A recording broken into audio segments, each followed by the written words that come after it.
Parliament سے بازار حسن تک، شفقت رسول کے مرتب کردہ چونکا دینے والے انکشافات، سیاستدانوں کی رنگی راتوں کی ہوش ربا کہانیاں۔ نمبر 3، شیخ رشید۔ شیخ رشید احمد نے متوسط گھرانے میں آنکھ کھولی۔ زمانہ طالب علمی سے ہی سیاست میں دلچسپی لینا شروع کر دی۔ تحریک نظام مصطفی میں قید و بند کی صعوبتیں برداشت کیں، لیکن جب اس غریب زادے کے ہاتھ اقتدار آیا تو اس نے بھی عیاشیوں کے وہ سب ریکارڈ توڑ ڈالے جو ان لوگوں نے قائم کیے ہوئے تھے۔ دولت جن کے گھر کی لونڈی تھی، بالی ووڈ اداکاراؤں سے لے کر اسلام آباد کی مخصوص محفلوں کو رنگین بنانے والے جسم فروش کسی عورت کا نام اٹھا کر دیکھ لیجئے، اس کی زندگی کے کسی نہ کسی گوشے سے آپ کو شیخ رشید جھانکتے نظر آئیں گے۔ بات صرف یہاں تک رہتی تو اور بات تھی۔ شیخ صاحب نے تو اقتدار اور ریاستی قوت بھی اپنے بدن کی آگ کو ٹھنڈا کرنے کے لیے استعمال کی۔ کوئی مجبور نوکری لینے آئی تو عزت گنوا بیٹھی، کسی کو شادی کا لالچ اور کسی سے شادی کر کے مکر گئے۔ کہنے کو تو شیخ رشید بھی سدا بہار سیاسی کنواروں میں شامل ہیں، لیکن شہناز بیگم نے خود کو شیخ رشید کی بیوی کہہ کر ان کی اصلیت بے نقاب کر دی۔ شہناز بیگم کا کہنا ہے کہ انہوں نے مئی 1996 میں شریعت محمدی اور اسلامی قوانین کے مطابق شیخ رشید احمد سے امریکہ میں نکاح کیا، جو باقاعدہ رجسٹر کیا گیا۔ شہناز بتاتے ہوئے کہتی ہیں، میں شادی سے تقریباً 15 دن تک شیخ رشید کی رہائش گاہ I-1030 اسٹریٹ 9 مکان نمبر 159 میں مقیم رہی۔ انہوں نے شادی سے قبل اپنے بھائی اور بہن سے اجازت لی۔ شہناز نے کہا کہ شیخ رشید کے بھائی اور بہن قسم اٹھا کر بتائیں، کیا یہ سب کچھ ایسے نہیں ہوا؟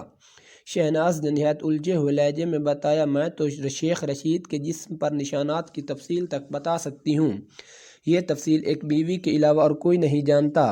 شہناز کا کہنا ہے کہ رشید نفسیاتی مریض ہیں، وہ اکثر میرے فون ٹیپ کرواتے، اعصابی قوت کی دوائیں اور انجیکشن استعمال کرتے ہیں۔ پاکستان آمد کے بعد شیخ رشید نے مجھے ذہنی اور اخلاقی طور پر تباہ کر دیا۔ لوگ مجھے ان کی داشتہ سمجھتے ہیں، حالانکہ میں ان کی باقاعدہ قانونی بیوی ہوں۔ شہناز کہتی ہیں کہ شیخ رشید کی گھٹیا طبیعت کا اندازہ اس بات سے لگایا جا سکتا ہے کہ انہوں نے مجھے کئی بار شہباز شریف کے آگے پیش کرنے کی کوشش کی، جو میں قوت ارادی سے ٹال گئی۔ دراصل خود شیخ رشید کہتے ہیں کہ وہ دوران تعلیم کالج کے لڑکے مجھ سے زیادتی کرتے رہے، اب میں ان کی بہنوں سے زیادتی کر کے انتقام لے رہا ہوں۔ شہناز کہتی ہیں کہ میں رشید کو سمجھاتی رہی کہ سب فضول اور گھٹیا باتیں ہیں، وہ بجائے سمجھنے کے الٹا رونا شروع کر دیتے۔ شہناز شیخ رشید کی زندگی کے گھناؤنے کردار سے پردہ اٹھاتے ہوئے کہتی ہیں کہ لاتعداد خواتین اس بھیڑیے کے ظلم کا شکار ہوئیں، خاص طور پر مجھے وہ طالبہ کبھی نہیں بھولے گی جس کو صرف داخلے کے حصول کے لیے شیخ رشید کی جسمانی ہوس کی تسکین کرنا پڑی۔ شہناز بیگم نے تو جرأت کا مظاہرہ کرتے ہوئے اپنے حق کی خاطر آواز بلند کی۔ ان کے ساتھ تو معروف وکیل حبیب وہاب الخیری اور پاکستان عوامی تحریک کے سربراہ جناب ڈاکٹر طاہر القادری بھی خم ٹھونک کر میدان میں آ گئے۔ ان کی ان گنت زخم خوردہ عورتیں ایسی بھی ہیں جو شہناز جیسی ہمت نہیں رکھتیں اور نہ ہی اپنی وجہ سے اپنے خاندان کو مزید رسوائی میں دھکیلنا چاہتی ہیں۔ شیخ رشید دنوں وزیر ثقافت ہوا کرتے تھے، تب ان کی پانچوں گھی میں اور سر کڑاہی میں ہوتا تھا۔ جس اداکارہ پر شیخ رشید کی نظر کرم پڑ جاتی وہ ملک کی سب سے بڑی اداکارہ سمجھی جانے لگتی۔ جو حسین چہرہ شیخ کی رات رنگین بنا دیتا وہ سب سے مقبول چہرہ بن جاتا، اور جو انکاری ہوتا اسے ذلیل و خوار کر دیا جاتا۔ اس طرح ایک واقعہ معروف اداکارہ انجمن کے ساتھ پیش آیا۔ ہوا یوں کہ انجمن کو شیخ رشید کی جانب سے دعوت نامہ ملا، جس میں خوشخبری سنائی گئی کہ آپ کو نیفڈک ایوارڈ دیا جا رہا ہے۔ انجمن اپنے خاوند مبین ملک اور بچوں کے ہمراہ اسلام آباد پہنچ گئی۔ رات کو شیخ صاحب نے عالم سرمستی میں فون کیا کہ انجمن ان کے ساتھ اکیلی چائے پینے آئیں۔ انجمن نے معذرت کر لی کہ وہ خاوند اور بچوں کی موجودگی میں ان کی دعوت قبول نہیں کر سکتیں، جس پر شیخ رشید کا پارہ چڑھ گیا۔ اس پیچ و تاب کی وجہ صرف یہ تھی کہ انہوں نے انجمن کی وجہ سے لال حویلی میں ایک رنگین محفل کا اہتمام کیا تھا۔ شیخ صاحب بار بار انجمن کو فون کرتے اور بار بار انجمن ان سے معذرت کرتی۔ تنگ آ کر شیخ صاحب نے ریما کو طلب کر لیا، جو شاید ایسے ہی کسی موقع کے انتظار میں تھی۔ ریما نے حویلی کی شراب و شباب کی محفل کو چار چاند لگا دیے۔ اگلے روز جب نیفڈک ایوارڈ کا اعلان کیا گیا تو انعام کی حقدار انجمن کی بجائے ریما قرار پائیں اور یوں شیخ رشید کی چائے کی دعوت ٹھکرانے کا انجمن کو خمیازہ بھگتنا پڑا۔ لال حویلی کی بھی ایک اپنی تاریخ ہے۔ قیام پاکستان سے قبل یہ ایک ہندو نائکا بدھو بائی کی ملکیت ہوا کرتی تھی۔ تقسیم کے بعد بدھو بائی تو یہاں سے کوچ کر گئی، لیکن شیخ صاحب نے حویلی کی تاریخی روایات برقرار رکھتے ہوئے محفل نو نوش اور ساز و آواز کا سلسلہ برقرار رکھا۔ اس حوالے سے شیخ رشید کو تاریخ سے محبت کرنے والا قرار دیا جا سکتا ہے۔ مذکورہ تقریب میں ریما نے اپنے ناز و ادا اور فنی مہارت سے شیخ رشید پر جادو کر دیا۔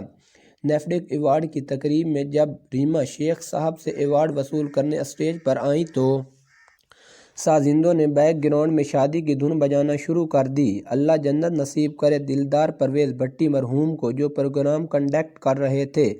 موقع کی نزاکت کو بھانپتے ہوئے یہ گرہ لگا کر بات چٹکیوں میں اڑا دی کہ شیخ صاحب برا نہ منائیے گا، یہ سازندے بھی ایجنسیوں کے کارندے ہیں۔ شیخ رشید اور ریما کی محبت کے تذکرے اتنے عام ہوئے کہ ایک روز ریما نے بے خودی کے عالم میں کہہ دیا کہ شیخ صاحب نے شادی کی آفر کی تھی، لیکن بات آگے نہ بڑھ سکی۔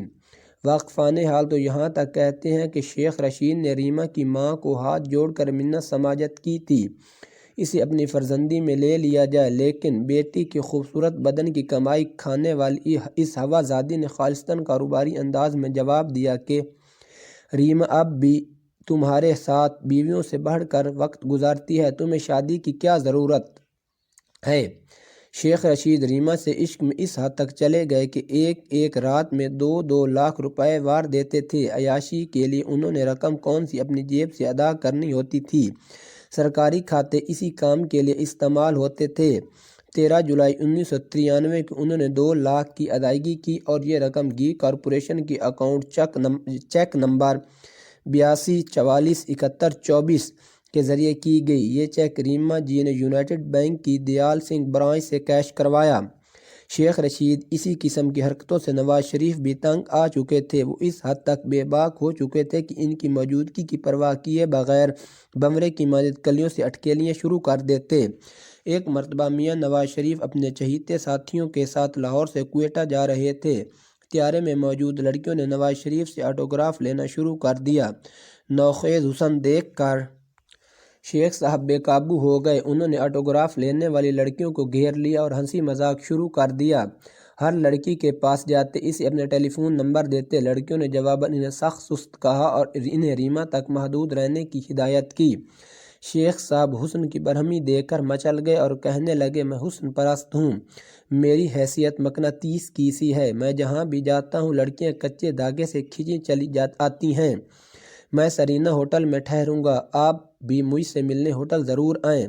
لڑکیوں نے بمشکل ان سے جان چھڑائی تو شیخ صاحب عبدالستار لالیکا کو کہنے لگے کہ میاں دیکھ لینا، یہ صبح مجھ سے ملنے ضرور ہوٹل آئیں گی۔ یہ سارا تماشا میاں نواز شریف کی موجودگی میں ہوتا رہا، لیکن انہوں نے اس موقع پر شیخ رشید صاحب کی کوئی سرزنش نہیں کی بلکہ مسکرا کر ٹالتے رہے۔